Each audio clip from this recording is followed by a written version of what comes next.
പലഹാരത്തിരകളും അതിശയ പലവിധമല്ലേ, പലതായി കണ്ട കിനാവുകൾ പതിയെ മെല്ലെ. മാനച്ചിറകേറി വീണ്ടും വീട് മറഞ്ഞല്ലോ, മധുരത്തിരമല്ലേ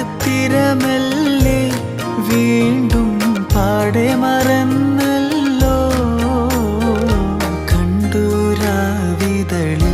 നിലാവൊരു സുന്ദരിയായി നിന്ന്, കേട്ടു വഴിയരികിൽ നിറഞ്ഞൊരു മൈലാഞ്ചി കഥകൾ.